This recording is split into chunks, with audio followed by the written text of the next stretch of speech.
La tiroides, cuando nosotros estamos en un control prenatal, nosotros realmente hemos ido perdiendo el feeling por realmente estudiar esta patología. Para muchos de nosotros se ha vuelto de todo lo que tenga que ver tiroides con simplemente saber el nivel de un TSH o un nivel de T4 o el nivel de T3. La idea de esta charla, y esa es como la intención que de pronto yo quiero, es que aparte de esto, dar un repaso sobre la parte fisiológica, sobre la parte fisiopatológica, ¿sí? Después vamos a hablar sobre un poco de diagnóstico y al final cuáles son las situaciones en las cuales se desenvuelve una embarazada con aumento de la hormona tiroidea. Bueno, la definición pues es un síndrome clínico caracterizado por un aumento metabólico, un aumento en todos los sistemas, en toda la economía, y en el cual se aumenta más que todo la parte de T3 libre, que es la que realmente es funcional. La causa más común, ¿sí? Dentro de las causas están las causas autoinmunes y tiene uno que nombrar obviamente la enfermedad de Graves. Esta enfermedad de Graves se puede presentar entre el 0,1 y el 0,4 de las pacientes embarazadas. Cuando comenzamos a ver esto, entonces la revisión dice uno, entonces es una patología que se presenta poco. Cuando comenzamos a hacer la revisión de este tema, realmente comenzamos a ver que sí, realmente es un cuadro que se presenta poco, pero cuando se presenta, ¿sí? Tiene unos altos niveles de mortalidad, como lo vamos a ver. Nosotros en el servicio de urgencia no sabemos qué tipo de paciente nos va a llegar. Nosotros no sabemos si el 2 por 1000, nosotros la siguiente paciente va a ser ese 2 por 1000. ¿Sí? Entonces, tener en cuenta todas las causas de hipertiroidismo. Obviamente, cuando hablamos de hipertiroidismo también tenemos que tener en cuenta el hipertiroidismo estacional transitorio. Este es un estado de hipertiroidismo que se presenta en la primera mitad del embarazo. Generalmente se presenta hasta la semana 20. Más adelante vamos a estar viendo la parte fisiológica y por qué de pronto este aumento. Es caracterizada por el aumento del T4 libre y presenta una TSH baja. Más adelante vamos a revisar este juego de cuándo sube y cuándo bajan las TSH. La frecuencia, entonces la enfermedad de Graves, en algunas de las revisiones, esta revisión es parte de un consenso de la Sociedad de Tiroides del 2011, la Sociedad Americana, donde inclusive tenían una serie que podía presentarse hasta el 1,9% de las embarazadas. Una relación de hombre-mujer, ¿sí? Un hombre por 10 mujeres, o sea, es una que realmente se va a presentar más que todo en las mujeres. La frecuencia en el embarazo, lo veníamos diciendo, es 2 por 1000. No sabemos si ese 2 por 1000 es el que nos va a llegar en la siguiente consulta. La tirotoxicosis fetal solo se produce en el 2 al 10% de las pacientes que han tenido o han estado sometidas a un hipertiroidismo estacional o una enfermedad de Graves. De tal manera que el compromiso fetal, como ustedes se pueden dar cuenta, sería un compromiso muy mínimo en número, pero cuando se compromete el paciente como tal, como feto, como paciente de una madre hipertiroidea, pues obviamente va a tener unas consecuencias un poco fatales. Ahorita más adelante lo vamos a explicar. Y obviamente también se narra el síndrome de hipertiroidismo gestacional. La etiología, ya habíamos hablado, la enfermedad de Graves. Otros tipos de etiología son los bocios nodulares, la tiroiditis subaguda y la tiroiditis postparto. Otras como el adenoma hipofisiario, la resistencia hipofisiaria a las hormonas tiroideas. Y una última, que es la metástasis del carcinoma folicular de tiroides.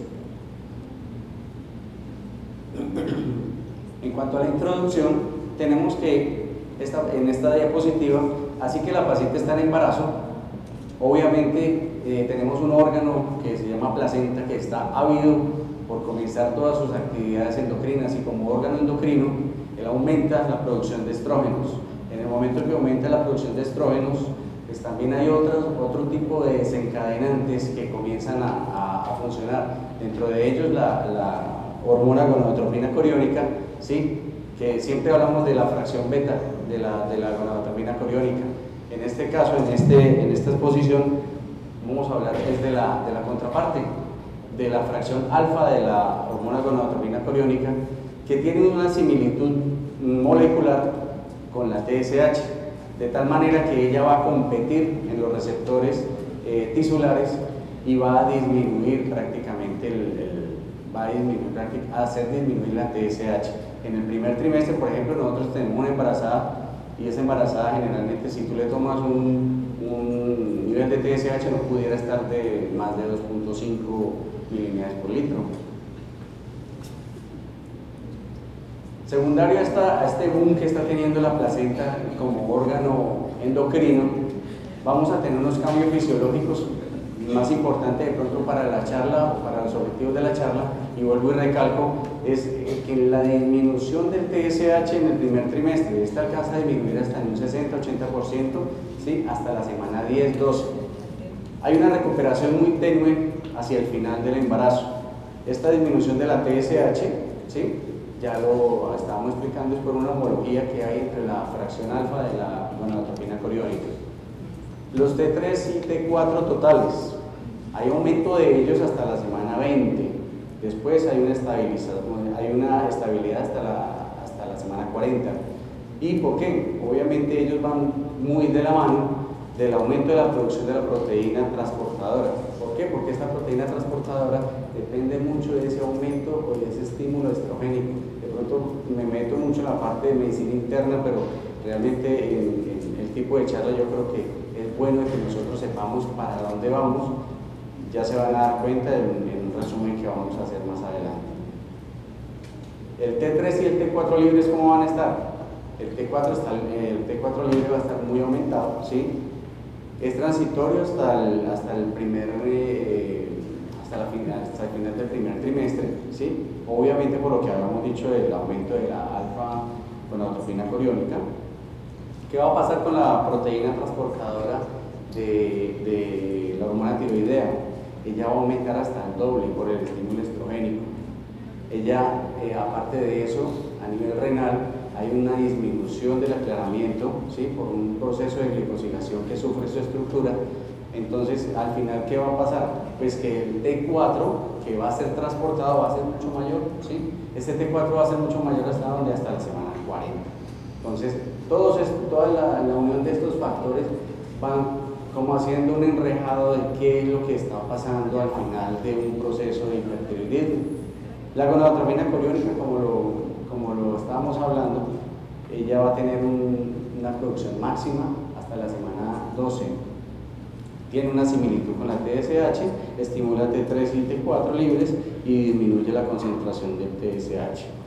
Bueno, importante en esta tabla, de pronto nos pudiéramos, no tengo señalado, pudiéramos remitir al primer trimestre en la parte de TSH, la primera columna, ¿sí?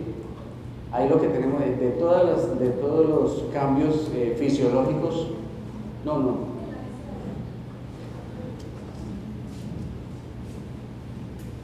de todos los cambios fisiológicos, vamos a ver este primerito que está acá. Entonces, vamos a ver que la TSH puesto normal o generalmente está baja. ¿Baja por qué? Porque obviamente tenemos lo que habíamos dicho ahorita, de que había una competencia con la gonadotropina coriónica en su fracción beta, su fracción alfa, perdón.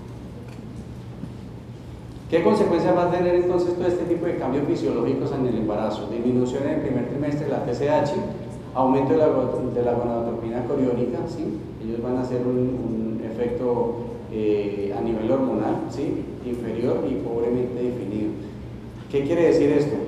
Nosotros podemos definir, y toda la serie y la revisión que se hizo en el 2011, es que nosotros podemos definir fácilmente por todos estos cambios de que el nivel de TSH, el nivel superior pudiera ser de 2.5, pero el nivel inferior no lo podemos definir, o sea, es difícilmente definir. Nosotros, por ejemplo, un nivel de TSH lo pudiéramos, por el nivel bajo, lo pudiéramos definir aparte o mucho menores a 0.1. Más adelante les voy a comentar.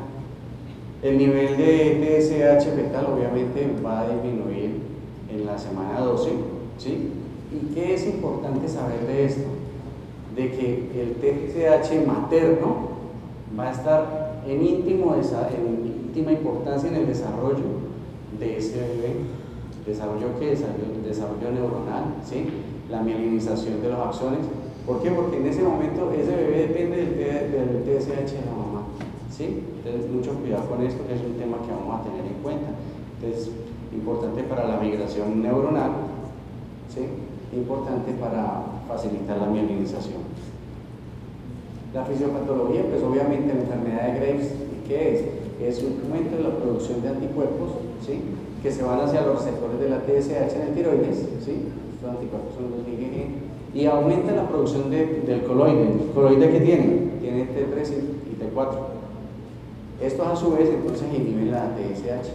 ¿Sí? Hay una predisposición generalmente genética y la secreción de T4, esta secreción de T4 se va a nivel periférico, ¿sí? por la proteína transportadora de la globulina transportadora del tiroides, y por un proceso de unas enzimas llamadas las leionidasas se va a degradar ese T4 a T3, que es el que realmente va a llegar a los tejidos y va a hacer la función de la tiroidea como tal. Aquí está entonces este cuadrito, de pronto lo pintamos pues con toda la intención de resumir lo que acabamos de hablar de todo este aumento y descensos de las hormonas. Lo primero, entonces tenemos la tiroglobulina, ¿sí? Que es la que del T4 como lo estamos viendo ahorita, y tenemos una gráfica que es desde la semana 0 hasta la semana 40, donde la tiroglobulina, ustedes ven que tiene hasta la primera mitad del embarazo, tiene un aumento significativo, ¿sí? Y después una estabilidad. ¿Por qué es importante esa? ¿Por qué? Porque es que ella me va a transportar el T4, y si nosotros sabemos que el T4 es el reservorio sistémico, ¿sí? O periférico de lo que va a ser la próxima T3 después del efecto de la deionidasa. Entonces tenemos que la T4, ¿sí? La T4 va a aumentar en una proporción muy similar a lo que la hace la tiroglobulina. Y el otro resumen que habíamos hablado, y es otra situación, que es la competencia que hay entre la TSH y la gonadotropina coriónica en su fracción alfa. Ustedes ven aquí, es morado o en lila, la TSH. Presentamos una TSH que comienza con un descenso hasta la semana 10-12 y comparémosla con la gonadotropina. La gonadotropina en ese mismo instante, la gonadotropina está haciendo un aumento precisamente en espejo de lo que está teniendo como competencia con su TSH. A lo último, pues obviamente se emparejan un poco y se estabiliza después de la semana 20 la TSH, como lo habíamos hablado ahorita. ¿Cuál es el rango normal de TSH en cada trimestre? Ese es uno de los objetivos que ustedes, yo quisiera que pronto recibieran como uno de los puntos positivos de la charla. Hay muchísimas series, ¿sí?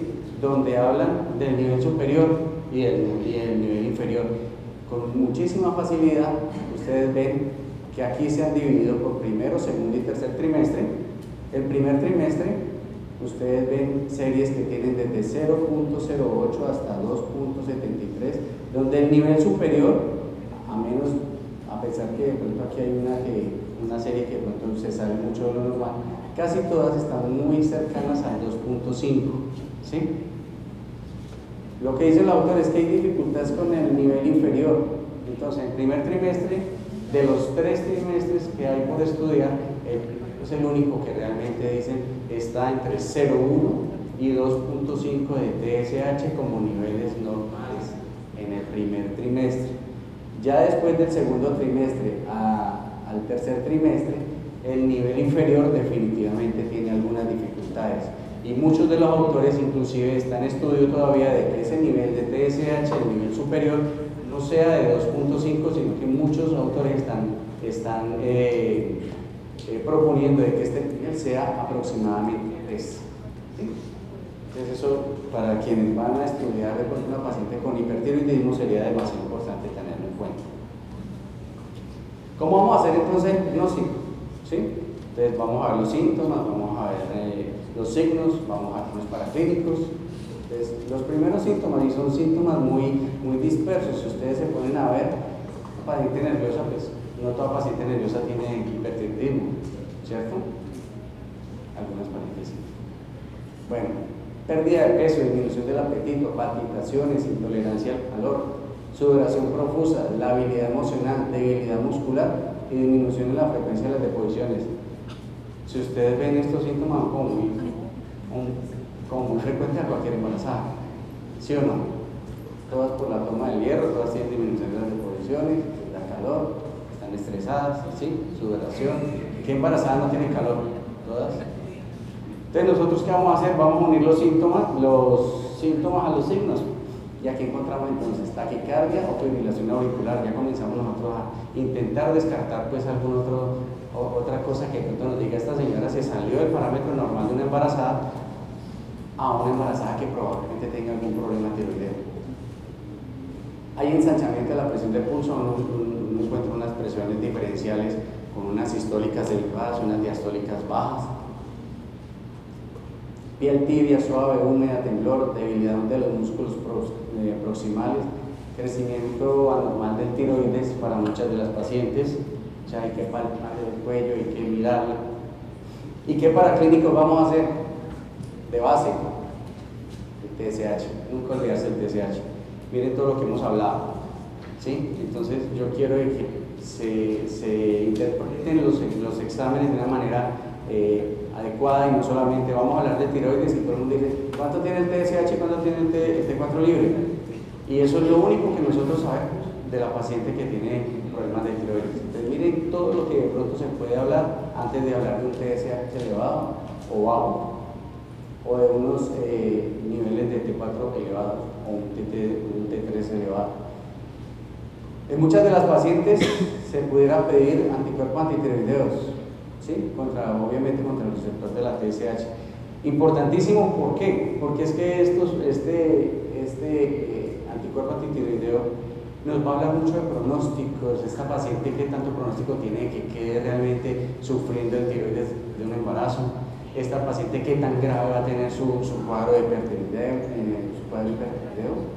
La eco de tiroides se intentó, pues obviamente ustedes me conocen a mí el perfil yo siempre intento buscar algo con ecografía. A ver, el perfil de ecografía para tiroides realmente no. Se veía en muchas de las imágenes, se veían aumento de los lagos, con disminución de los índices de resistencia, pero eso nunca se estandarizó, entonces no es evidencia suficiente.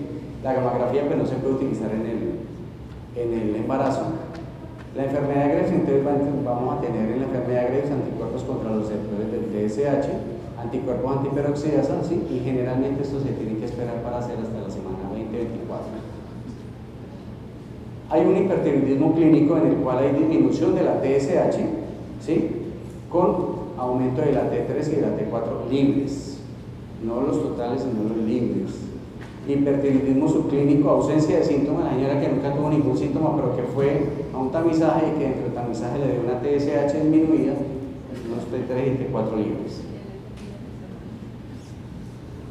El seguimiento obviamente, por ejemplo, para una enfermedad de Graves, entonces vamos a medir los niveles de anticuerpos antitiroideos, vamos a valorar esta paciente inclusive para después del parto.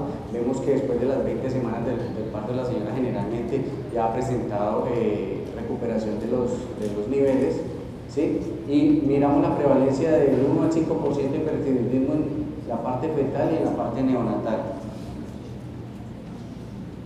¿Cuál es el método óptimo para medir el T4 libre en el embarazo? Ahí es donde nosotros tenemos que ver. El T4 libre solo se presenta en el 0.03% del total del T4 que tiene la paciente. Entonces es una fracción que realmente cuando ustedes van a medirla La fracción que está libre es muy poca de toda la que realmente se tiene. Los intervalos de T4 libre no han sido establecidos de acuerdo al primer trimestre, que era lo que estábamos hablando ahorita. Y el suero de las embarazadas sí está caracterizado por niveles altos de tiroglobulina, ácidos grasos no esterificados, bajas concentraciones de albúmina. ¿Qué pasa entonces en las mujeres que tenemos con hipertiroidismo? Entonces le vamos a hacer un seguimiento, y si estas pacientes tienen un pobre control, pues obviamente mira, de pronto nosotros no tengamos un bocio fetal, está el crecimiento fetal, que algunas veces está disminuido, y el manejo obviamente, si el paciente únicamente se me presenta con hipertiroidismo y hiperemesis, soporte, hidratación y hospitalización si llega a ser necesaria. La paciente que está con hiperemesis, no olvidarse que la paciente con hiperemesis, ese es uno de los síntomas más frecuentes. Los antitiroideos en este momento, por ejemplo, con un hipertiroidismo gestacional no tendría ninguna indicación. Las mujeres con tirotoxicosis deberían estar siempre eutiroideas antes del embarazo. O sea, uno nunca puede decirle a una señora que se va a embarazar y que tenga problemas de tiroides. Si ella está descuadrada con su tiroides, decir sí, ya se puede embarazar, ¿no? Tiene que estar primero controlada su tiroides para poder embarazarse. Si es una enfermedad de Graves, entonces nosotros ahí sí tenemos que utilizar, ¿sí?, los antitiroideos sintéticos, y obviamente comenzamos con el propiltiuracilo. Este propiltiuracilo se utiliza en el primer trimestre. Tiene dos mecanismos de acción. El primero, él produce un bloqueo a nivel molecular, él oxida el yodo y evita de que esa oxidación evita de que entre en el receptor en los órganos periféricos. Y la otra forma por la cual él bloquea es que bloquea las deodorinasas que son periféricas. El otro fármaco es el metimazol, ¿sí?, que se utiliza después de que pasa el primer trimestre. Obviamente, pero para no tenerlo en cuenta para las taquicardias, el seguimiento de estas pacientes es con TSH y T4 libre, ¿sí?, entre 2 y 6 semanas.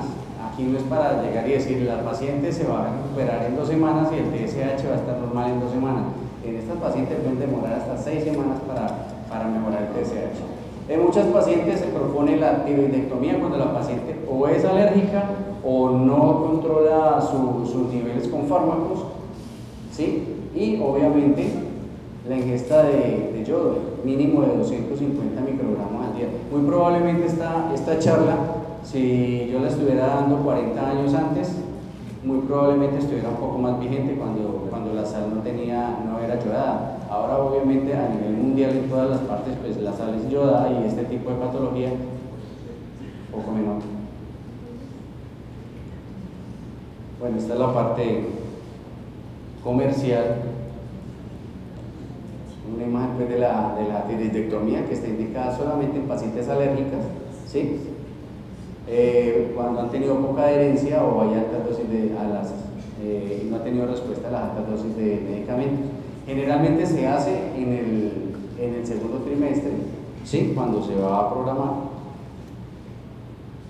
Vamos a ver entonces la tormenta tiroidea. Es una urgencia médica, ¿sí? Se presenta la paciente con una hipertermia, dolor abdominal, irritabilidad, temblor, alteración del estado mental, psicosis y coma. Ojo, porque esta pacientica puede llegar a tener, y aquí viene una parte muy importante, puede llegar a tener una mortalidad del 20%. Entonces puede ser la próxima paciente que ustedes atiendan en el servicio de urgencias. El tratamiento de la tormenta tiroidea, pues obviamente están los líquidos endovenosos, los electrolitos, el propiltiuracilo, ¿sí?